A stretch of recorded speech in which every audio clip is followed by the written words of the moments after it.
নমস্কার বন্ধুরা, সকলকে আমার চ্যানেলে স্বাগত। আগামী নভেম্বর মাস প্রতিটি পেনশনার বা ফ্যামিলি পেনশনারদের কাছে অত্যন্ত গুরুত্বপূর্ণ মাস।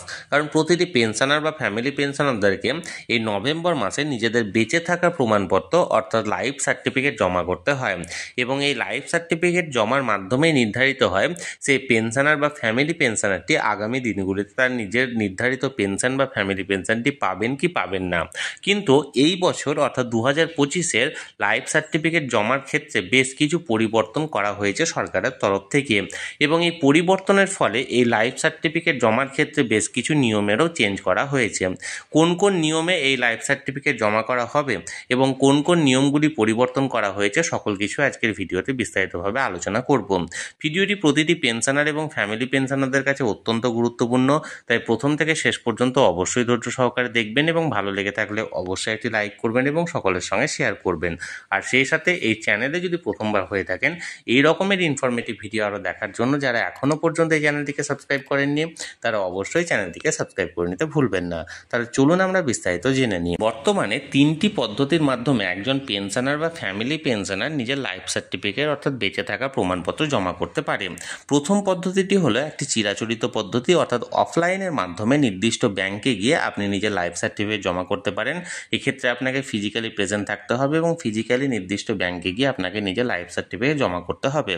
দ্বিতীয় পদ্ধতি হলো কোনো অনলাইন ক্যাফে সেন্টারে গিয়ে আপনি জীবন প্রমাণ অ্যাপের সাহায্যে নিজের লাইফ সার্টিফিকেট অনলাইনে জমা করতে পারেন, এবং এক্ষেত্রে আপনার ফিঙ্গারপ্রিন্ট আসতে হবে এবং ফিঙ্গারপ্রিন্টের সাহায্যে আপনার এখানে জীবন প্রমাণ অ্যাপের মাধ্যমে লাইফ সার্টিফিকেট জমা করা হবে। এবং তৃতীয় এবং সবথেকে সহজ পদ্ধতি হলো আপনি বাড়িতে বসে বসে মোবাইলের সাহায্যে নিজের ফেস অথেন্টিকেশনের মাধ্যমে আপনি নিজের লাইফ সার্টিফিকেট জমা করতে পারেন। এক্ষেত্রে আপনাকে কোথাও যাওয়ার প্রয়োজন নেই, জাস্ট একটা মোবাইল যদি আপনার থেকে থাকে আপনি তাহলেই বাড়িতে বসে বসে আপনি নিজের লাইফ সার্টিফিকেট জমা করতে পারবেন।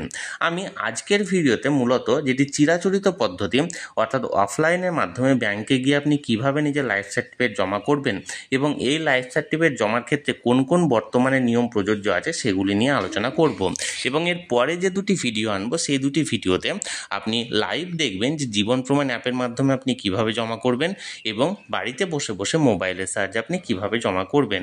তাহলে চলুন আজকের ভিডিওতে মূলত আমরা জেনে নিই যে আপনি অফলাইনে চিরাচরিত পদ্ধতিতে কিভাবে ব্যাংকে গিয়ে লাইফ সার্টিফিকেট জমা করবেন। দেখুন, সর্বপ্রথমে আপনি যে ব্যাংকে আপনি যাচ্ছেন সেই ব্যাংকে আপনাকে এই রকমের একটি লাইফ সার্টিফিকেট ফর্ম দেওয়া হবে। এই ফর্মে প্রথম দিকে দেখুন, প্রথমে যেটা লেখা আছে নেম অফ ব্যাংক, অর্থাৎ আপনার কোন ব্যাংকে বর্তমানে আপনি পেনশন পাচ্ছেন সেই পেনশনের ব্যাংকের নামটি এখানে লিখতে হবে। ফর এক্সাম্পল আমি এখানে লিখলাম ধরুন স্টেট ব্যাংক অফ ইন্ডিয়া। এবার দ্বিতীয় অপশান দেখুন পেনশনার আইডি নাম্বার, আপনার পেনশনার আইডি নাম্বার কত প্রতিটি পেনশনার বা ফ্যামিলি পেনশনার এই বিষয়ে অবগত আছেন। ফর এক্সাম্পল আমি এখানে দিলাম দেখুন 09250। আপনি আপনার যে পেনশন আইডিটা হবে সেটা আপনারা এখানে পুট করবেন। এরপর দেখুন ব্রাঞ্চ, অর্থাৎ কোন ব্রাঞ্চে কোন ব্যাংকের কোন ব্রাঞ্চে আপনি এখানে পেনশনটি পাচ্ছেন সেটা আপনি লিখবেন। আমি এখানে লিখলাম বর্ধমান। এবার মোবাইল নাম্বার, আপনার যে মোবাইল নাম্বারটি ব্যাংক অ্যাকাউন্টের সঙ্গে এবং ট্রেজারির সঙ্গে আপনার মানে এনরোল্ড আছে অর্থাৎ রেজিস্টার আছে সেই মোবাইল নাম্বারটি এখানে পুট করবেন। আমি এখানে লিখলাম দেখুন 8001001000। আপনার মোবাইল নাম্বারটা আপনারা এখানে এন্ট্রি করবেন। এরপর দেখুন অ্যাকাউন্ট নাম্বার, আপনার যে ব্যাংক অ্যাকাউন্টের নাম্বারটি আছে যে অ্যাকাউন্টে আপনার পেনশনটি প্রতি মাসে মাসে আসে এই অ্যাকাউন্ট নাম্বারের ঘরে আপনি নিজের অ্যাকাউন্ট নাম্বারটা পুট করবেন। এখানে আমি লিখলাম দেখুন 123456780991। আপনাদের ক্ষেত্রে যেটা হবে সেটা আপনারা এখানে পুট করবেন। তাহলে আপনারা বুঝতে পেরেছেন যে উপরের যে 5টি অপশান আছে সেই অপশানে আপনাদেরকে কী কী এখানে ফিল আপ করতে হবে। এরপর আপনাদেরকে আসতে হবে অ্যানেক্সচার 6-এ। অ্যানেক্সচার 6টি মূলত হচ্ছে আপনার এখানে ডিক্লারেশন ফর্ম, এবং ডিক্লারেশনের পাশাপাশি যিনি আপনাকে আইডেন্টিফাই করবেন তার এখানে সিগনেচার এবং স্ট্যাম্প লাগবে, অর্থাৎ যিনি অফিসার থাকবেন তার এখানে স্ট্যাম্প এবং সই লাগবে। এখানে দেখুন আপনি কি লিখবেন, নাম্বার 1-এ দেখুন লাইফ সার্টিফিকেট, এখানে উনি লিখে দেবেন অর্থাৎ যিনি আপনাকে আইডেন্টিফাই করছেন যে certified that I have seen the pensioner, কি ওই পেনশনারের নাম বা ফ্যামিলি পেনশনারের নাম। ফর এক্সাম্পল আমি এখানে দিলাম দেখুন মধুমিতা দত্ত। মধুমিতা দত্ত এখানে আমি পুট করলাম। আপনাদের ক্ষেত্রে সে পেনশনারের নাম বা ফ্যামিলি পেনশনারের নাম আপনারা পুট করবেন। এবং এখানে দেখুন holder of pension payment order, অর্থাৎ ওই মধুমিতা দত্ত আমার ক্ষেত্রে যে ক্যান্ডিডেটটা আছে তার এখানে পিপিও নাম্বার যেটা সেটা এখানে লিখতে হবে। আপনাদের যে পিপিও নাম্বারটি হবে সেটি আপনারা এখানে পুট করবেন। এখানে আমি দেখুন লিখলাম 10020201425100100 2 এটা আমি এখানে এন্ট্রি করে দিলাম। এটা মূলত আপনাকে যিনি অফিসার থাকবেন তিনি এখানে স্ট্যাম্প এবং সই করে আপনাকে জানাবেন যে ইনি এই ব্যক্তিকে বা এই পেনশন হোল্ডারকে আমি এখানে চিনি। এটা মূলত আপনি যদি কোনো অফিসারের গেজেটেড অফিসারের কাছ থেকে করতে পারেন বা স্থানীয় পঞ্চায়েত প্রধানের কাছ থেকেও করতে পারেন বা আপনারা পৌরসভা থেকেও করতে পারেন বা কোথাও যদি না যেতে চান তাহলে যদি সেই পেনশন হোল্ডার যদি ফিজিক্যালি প্রেজেন্ট থাকতে পারে বা প্রেজেন্ট যেতে পারে ব্যাংকে, তাহলে সেক্ষেত্রে ব্যাংকের যিনি অফিসার থাকবেন তিনিও সেই ক্যান্ডিডেটকে দেখে এখানে নিজের স্ট্যাম্প এবং সিগনেচার করে দেন, অর্থাৎ ওই ব্যাংকের ম্যানেজারও বা ব্যাংকের যিনি থাকেন অফিসার তিনি এখানে কিন্তু ডিক্লারেশনে দিয়ে দেন। এবার এরপর প্লেসের জায়গায় আপনি লিখবেন এখানে বর্ধমান, মানে আমার ক্ষেত্রে বর্ধমান, আপনাদের ক্ষেত্রে যেটা হবে সেটা লিখবেন এবং ডেটটা এখানে পুট করবেন যে ডেটে আপনি জমা করছেন। সেই ডেটটা ফর এক্সাম্পল আমি 4 নভেম্বর জমা করব, তাহলে 4 নভেম্বর 2025 আমি এখানে লিখলাম। এবার যে নেমটা আছে সেই নেমের ঘরে যিনি অফিসার থাকছেন তিনি এখানে পুট করবেন নিজের নামটি, অর্থাৎ এই জায়গাটা আপনাদেরকে কিছু করতে হবে না। এরপর দেখুন যেটা পরের যে স্ট্যান্ডার্ডটা, I declare that I have not received any remuneration for seeing in any capacity in an establishment of the central government or a state government or a government undertaking or from a local fund during the period from, এখানে অনেকেই ভুল করে থাকেন, এখানে কোন সময়টি এখানে বসাবেন।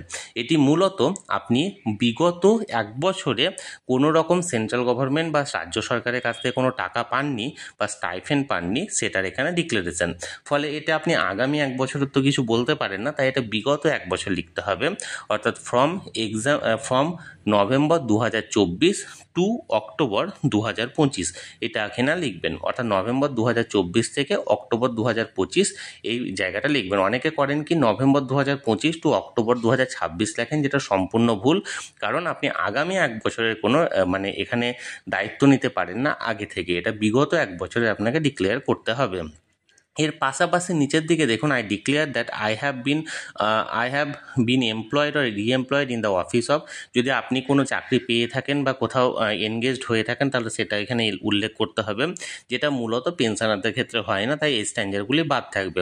যদি আপনি রিটায়ার করার পরে অর্থাৎ আপনি পেনশনের পাশাপাশি যদি আপনি অন্য কোনো কাজ করে থাকেন, অর্থাৎ কোনো ওয়াইফ যদি ধরেন অন্য কোনো চাকরি করে থাকেন অথচ তিনি হাজব্যান্ডের ফ্যামিলি পেনশন পাচ্ছেন, তাদের ক্ষেত্রে এই স্ট্যান্ডার্ডগুলো বা এই যেগুলো পয়েন্ট আছে সেগুলো ফিল আপ করতে হবে, আদারওয়াইজ এগুলো লাগবে না। এবং এর পাশাপাশি নিচের দিকে একদম শেষের দিকে দেখুন সিগনেচার বা লেফট থাম ইমপ্রেশন, এখানটায় পেনশনার আর ফ্যামিলি পেনশনার, এক্ষেত্রে যিনি পেনশনার বা ফ্যামিলি পেনশনার নিজের লেফট থাম ইমপ্রেশন অর্থাৎ বাম হাতের বুড়ো আঙুল বা সিগনেচার এখানে দেবেন। এখানে দেখুন আমি এখানে সিগনেচার করালাম হয়তো মধুমিতা দত্ত। এবার নিচে নেম আছে, নেমের জায়গায় উনি ক্যাপিটাল হরফে এখানে লিখে দেবেন মধুমিতা দত্ত, অর্থাৎ আপনার ক্ষেত্রে যিনি পেনশন হোল্ডার থাকবেন তিনি সেই পেনশন হোল্ডার ক্যাপিটালে এটা লিখবেন এবং পাশে যে ডেট এবং টাইম মানে ডেট এবং প্লেস আছে সেটা লিখবেন। এটা তো মূলত শেষ হয়ে গেল, এখানে আর কোনো ঝামেলা থাকলো না। এটা যদি সেই পেনশন হোল্ডার থেকে থাকেন তাহলে তাদের ক্ষেত্রে ঝামেলা থাকছে না। কিন্তু যদি তিনি ফ্যামিলি পেনশনার হয়ে থাকেন, অর্থাৎ তিনি যদি তার ধরুন হাজব্যান্ডের পেনশন পাচ্ছেন বা কোনো কন্যায় যদি তার পিতার পেনশন পেয়ে থাকেন, তাহলে সেক্ষেত্রে অ্যানেক্সার 7টাও তাকে ফিল আপ করতে হবে। এখানে কিভাবে লিখবেন দেখুন, পেনশন পেমেন্ট অর্ডার নাম্বার, আগের যে পিপিও নাম্বারটা এখানে বসিয়েছিলেন সেটা সেম আবার বসাতে হবে, অর্থাৎ আমার ক্ষেত্রে 100200024251002 এটা বসানো হলো।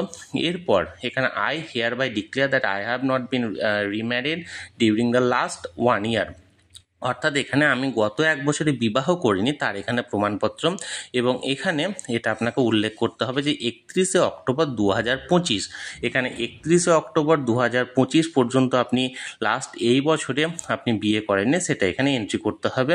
এবং তার নিচে দেখুন সিগনেচার যেখানে আছে সেখানে ওই ফ্যামিলি পেনশনার নিজের সিগনেচারটা করে দেবেন বা নিজের বাম হাতের বুড়ো আঙুলের এখানে টিপছাপ দেবেন। এবং তার নিচে দেখুন উইডো অর ডটার, অর্থাৎ তিনি কিভাবে ফ্যামিলি পেনশনটা পাচ্ছেন, বিপত্নিক হিসাবে পাচ্ছেন না বিধবা হিসাবে পাচ্ছেন না কন্যা হিসাবে পাচ্ছেন সেটা লিখবেন। আমার ক্ষেত্রে এখানে আমি উইডো তাতে টিক মারবো এবং উইডো অফ লেট তার হাজবেন্ডের নাম দেবো যে অশোক কুমার দত্ত।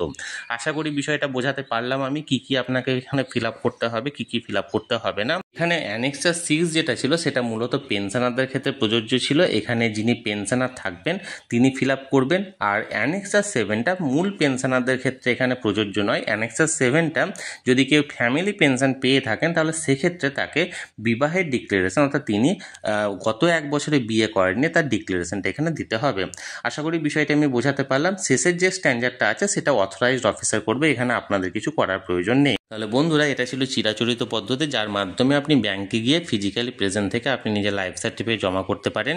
এর বাইরেও আরও 2টো পদ্ধতি আছে, সেই 2টি পদ্ধতিতে কিভাবে আপনি নিজের লাইফ সার্টিফিকেট জমা করবেন অর্থাৎ জীবন প্রমাণ অ্যাপের সাহায্যে, এবং এর পাশাপাশি বাড়িতে বসে বসে ফেস অথেন্টিকেশনের মাধ্যমে কিভাবে করবেন তাই নিয়ে আমি খুব তাড়াতাড়ি আরও 2টি ভিডিও নিয়ে আসছি। আপনারা যদি সেই ভিডিওগুলি দেখতে চান তাহলে অবশ্যই চ্যানেলটিকে সাবস্ক্রাইব করে চ্যানেলটির পাশে থাকুন, যাতে করে সেই ভিডিওটি আপনি সবার প্রথমে দেখতে পারেন। আর এই ভিডিওটি ভালো লেগে থাকলে অবশ্যই একটি লাইক করুন এবং সকলের সঙ্গে শেয়ার করুন, আর সেই সাথে অবশ্যই চ্যানেলটিকে সাবস্ক্রাইব করে রাখুন।